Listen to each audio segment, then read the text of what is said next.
हमने पीडिया सर्जरी पे भी, पीडिया ऑर्थोपेडिक पे भी इसीलिए बात की थी क्योंकि वो बहुत बड़ा इशू है। डॉक्टर गुप्ता, एक चीज और मैं कहना चाहूंगी, हमारे पास जो पेशेंट्स आते हैं जो मतलब मेंटल हेल्थ प्रॉब्लम्स के होते हैं या पेशेंट्स होते हैं, वो कई बार बॉडी एक की शिकायत करते हैं, पर्टिकुलर पार्ट्स में करते हैं। आशीष के पास भी ऐसे एक्सपीरियंसेस हैं। तो ऐसे वो लोग बहुत बार कहते हैं जबकि उनकी जांच में कुछ नहीं निकलता है। क्या आपके पास भी ऐसे कोई आए हैं ओपीडी में, या ऐसे, आप दोनों से पूछूंगी कि मैडम, ऐसे कोई पेशेंट्स आए हैं? मेरे पास एक पेशेंट था। She was lady of 18 years. उसकी ये कहानी थी कि फॉर लास्ट 2 इयर्स वो अपने बेडरूम और बेडरूम से सीधे अपने वॉशरूम, और she used to sit in the washroom for hours together. और वो उस पेशेंट को उसके घर वाले मेरे पास लेके आए, और ऑलमोस्ट जैसे एक गट्ठर हो जाता है उस टाइप का। She was not able to walk. They had literally, they had to carry her, pick her up, and then get to the clinic. So what I found is कि सबसे important चीज, one, lack of exercise. The other thing is vitamin D deficiency. So in that patient हमने अच्छे से vitamin D दिया, अच्छे से उसकी फिजिकल एक्टिविटी कराई, और हमने एक ट्रायल लिया। I gave her टेरिपार्डाइट। टेरिपार्डाइट एक हार्मोन है जो ऑस्टियोपोरोसिस में उसका बहुत अच्छा रोल है। तो ये लेडी लेटे लेटे बिना एक्टिविटीज के, इसके सारे बोन्स बिल्कुल वीक एंड फ्रेजाइल टाइप के ऑलमोस्ट हो गए थे। मुझे लगता है कि थोड़ा सा भी अगर मैं उसमें प्रेशर दूं तो वो टूट जाएगा। तो before going for heavy exercises मैंने उसको इतना टेरिपार्डाइट दे दिया as per dose. Patient took almost 7-8 months। उसके बाद वो चलने लगा। Okay. और अभी रिसेंटली, अभी 10 दिन हुआ, 10 दिन पहले मैंने एक पेशेंट को डिस्चार्ज किया है। That patient was admitted in our hospital 1.5 years back by his father. वो एडमिट करके चले गए, उसके बाद कोविड हो गया। कोविड में पेशेंट वो अकेला पड़ा रहा वार्ड में। उसकी मदर एक्सपायर कर चुकी थी, उनके फादर शराब पीते थे, वो बेटे का केयर नहीं करते थे, वो कहीं से मांग के खाता पीता था। धीरे धीरे माल न्यूट्रिशन हुआ, उसको ट्यूबरकुलोसिस हो गई, उसको लोअर रेस्पिरेटरी ट्रैक्ट इन्फेक्शन हो गया, और वो ऑलमोस्ट एक क्रिपल्ड बेड पे वो रह गया। अब people in the hospital they are waiting कि ये मरेगा तो इसको कहीं भेजेंगे, अदरवाइज टिल देन जब तक जो कर सकते हैं करें। So this case was brought to my notice in May this year. जब मैंने देखा उसके पैर जो हैं बिल्कुल एकदम फ्लेक्शन कंट्रैक्चर में है, आपको फोटो शेयर करूंगा। फिर मैं उसको धीरे धीरे ट्रैक्शन देना शुरू किया, ज्यादा नहीं दिया, नहीं तो फ्रैक्चर हो जाएगा। अब वो ट्रैक्शन देता था तो वो रोता था बच्चा। तो जब बच्चा रोता था तो वो क्या करता था कि जैसे ही मैं गया वो ट्रैक्शन उठा के बगल में रख देता था, आराम से बैठा हुआ है। अच्छा, उसके जीने की इच्छा खत्म हो गई थी, तो हॉस्पिटल से जो खाना मिलता था वो तो खाता नहीं था। हमारी स्टाफ सिस्टर वगैरह उसके लिए कभी चिकन लाया, कभी मटन लाया, कभी फिश लाया, उसको खिलाते तो भी कभी खाता था, कभी नहीं खाता था। अब वो जब ट्रैक्शन लगाऊं और मैं थोड़ी देर बाद जाके देखता हूँ वो ट्रैक्शन हटा दे रहा है। नाउ मुझे आके उसको डांटना पड़ता था, फिर स्टाफ को मैं डांटता था। अब स्टाफ हमारे सामने डांट सुन लेते थे, और फिर जैसे ट्रैक्शन लगा वो उसको हटा देते थे। Now what I had to do is कि मैं 24 आवर्स में उसके बाद 12-13 बार चला जाता था। धीरे धीरे धीरे धीरे, इट टुक मी 6 months। उसके बाद वो लड़का बिल्कुल खड़ा होकर चलने लगा। और जब खड़ा होकर चलने लगा, इतना खूबसूरत बच्चा वो कि अब बहुत लोगों को पता चल गया, अब लोग उसको अडॉप्ट करना चाह रहे हैं, चाहे कोई अपना अडॉप्ट करके बच्चे की तरह रखता या नौकर की तरह रखता। फिर then I had to talk to the people, CWC child welfare committee को, and just last Thursday I have handed over the patient through police nearby. हमारे वजीरगंज थाने से पुलिस वाले आए, जीडी में एंट्री हुआ, and the boy was handed over to the CWC committee. अब वो वहां पे स्कूल में पढ़ रहा है, खाना पीना मिल रहा है, and he is happy there. Okay, आप फोटो शेयर कीजिएगा, मैं वहां से भी रिपोर्ट ले लूंगी डॉक्टर संगीता से। तो फिर ये चीज हम लोग को हाईलाइट करनी चाहिए, लोगों को थोड़ा अवेयर करना चाहिए। No, it was there in newspaper and it was very well covered by news media people. It's very, बहुत बहुत संतुष्टि महसूस हो रही होगी आपको इतने सारे पेशेंट्स लेने के We बाद में। operate तभी on आपकी destitute patient. We operate on destitute patient. उनके लिए implants हम लोग कहीं ना कहीं से अरेंज कर लेते हैं। There are many people जो डोनेट करते हैं implants. The cost of implant is always there. But पता चला कि किसी का एक पैर टूट गया है, उसको किसी ने उठा के किसी के घर के दरवाजे पे रख दिया, उसके घर पे दरवाजे पे रख दिया, तो ला के हॉस्पिटल में रख दिया। हॉस्पिटल में रख दिया, अब कहाँ है, तो डॉक्टर गुप्ता मिल गए। अब रेस्टिट्यूट पेशेंट है तो आई मस्ट ऑपरेट, और वो भी ऑपरेशन जिसमें यूजुअली 2 घंटा लगता है। अब अगर वो 15-20 दिन पुराना हो गया तो 2 घंटे के बदले में 2.5 घंटे लग जाएंगे, 3 घंटे लग जाएंगे, बोन ग्राफ्टिंग करनी पड़ेगी। At what age usually we see these in women?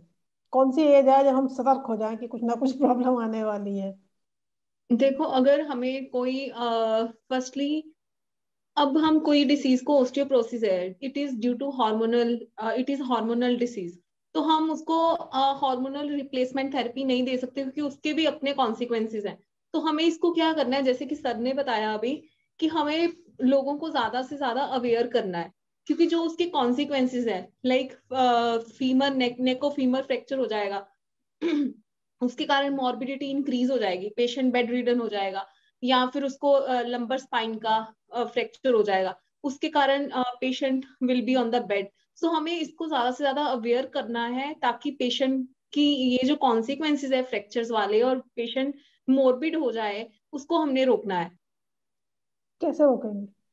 उसको अगर पेशेंट ज्यादा जल्दी अवेयर हो जाएगा तो वो जल्दी डेक्सा स्कैन करवाएगा या डॉक्टर के पास जाएगा, हम उसकी जल्दी से जल्दी बोन डेंसिटी चेक कर सकते हैं और वैसे ही ट्रीटमेंट स्टार्ट कर सकते हैं। We have bisphosphonates, we have other therapies also we can give to the patient, and patient will have osteoporosis but consequences will be prevented. एक एक बहुत जनरल क्वेरी है कि सबको मेनोपॉज के बाद में ऑस्टियोपोरोसिस नहीं होता है, और क्या मेल्स में भी ऑस्टियोपोरोसिस होता है, तो वहां भी मेनोपॉज या हार्मोनल फंक्शंस है? मेल्स को भी ऑस्टियोपोरोसिस होता है, लेकिन मेल्स को जो है थोड़ा सा लेट होता है।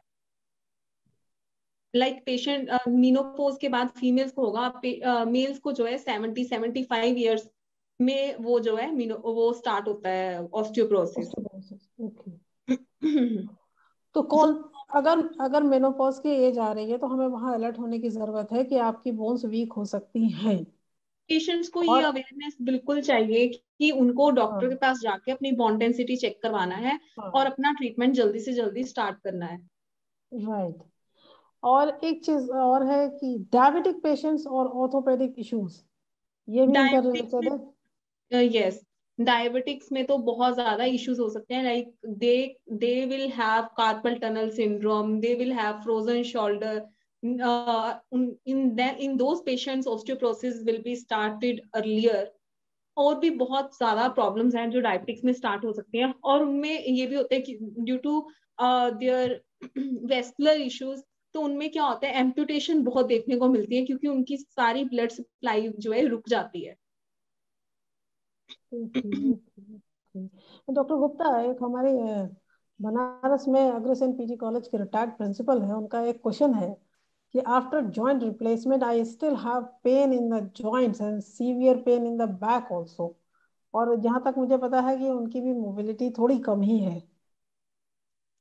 देखिए, तो मैनी टाइम्स जनरली जो नी रिप्लेसमेंट हम लोग करते हैं वो एज हम लोगों ने लिमिट कर रखा है कि 60 के अंडर नहीं करेंगे, 60 एंड अबव करेंगे। So if we talk about the age, तो these patients they are from geriatric age group, older age group.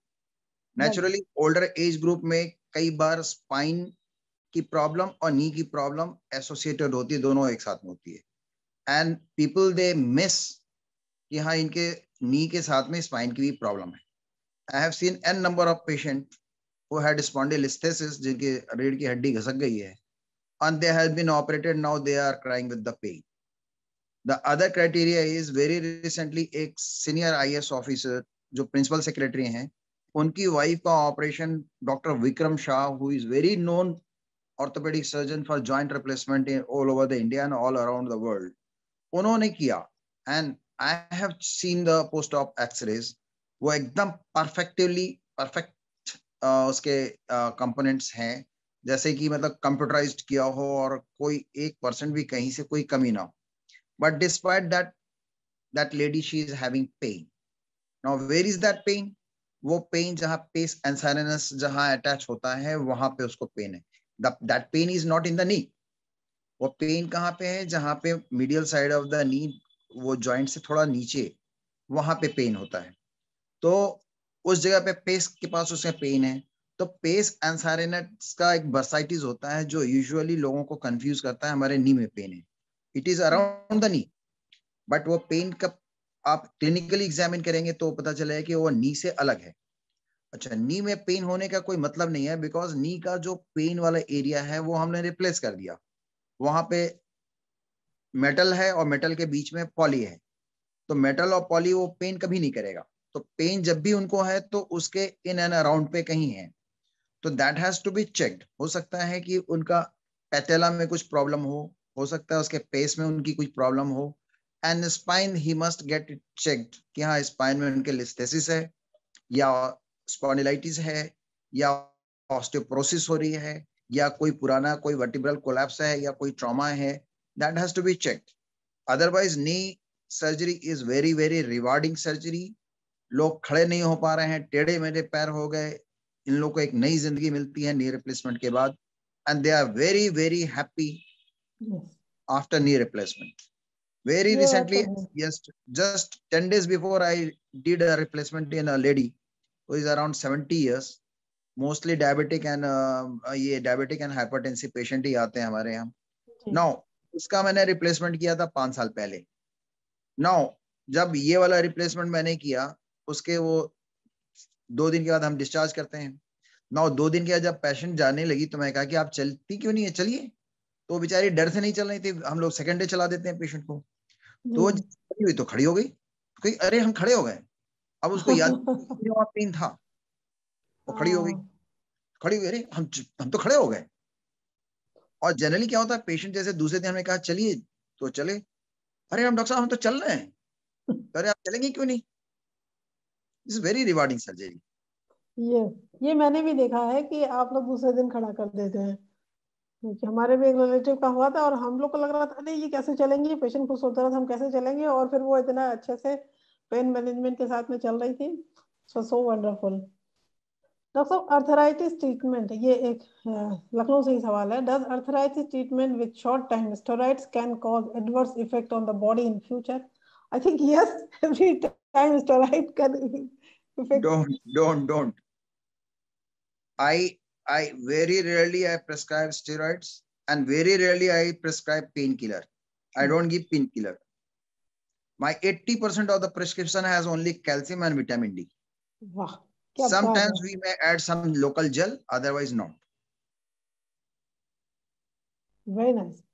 How to avoid osteoporosis happen in arthritis patient in old age? वही जो All आपने बताया।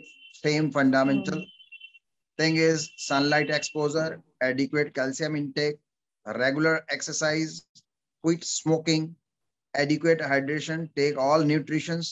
These are general good balanced diet. Yes, बहुत सारे लोग इन चीजों को जानते हैं, लेकिन बहुत कम लोग इस बात को जानते हैं कि पानी पीना कितना इम्पोर्टेंट हो जाता है इन चीजों में भी। बहुत कम लोग जानते हैं। एंड जनरल हेल्थ भी आपकी अच्छी रहती है अगर आप वाटर इनटेक या न्यूट्रिशनल डाइट या कैल्शियम इनटेक और सन में जाते हैं, तो वो जनरल भी बढ़िया ही रहती है।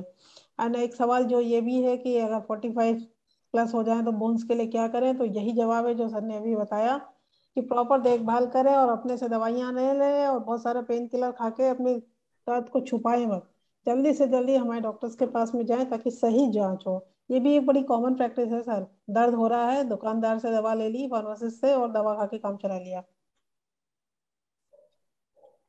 एंड डॉक्टर गुप्ता ने एक बहुत अच्छी चीज पे ध्यान दिलाया है कि अगर आपके नी जॉइंट्स में कोई प्रॉब्लम है या कोई और ऑर्थोपेडिक इशू है, तो ऐसा नहीं है कि आप बाकी चीजों को भूल जाएं। हो सकता है आपको स्पॉन्डिलाइटिस की प्रॉब्लम भी साथ साथ हो।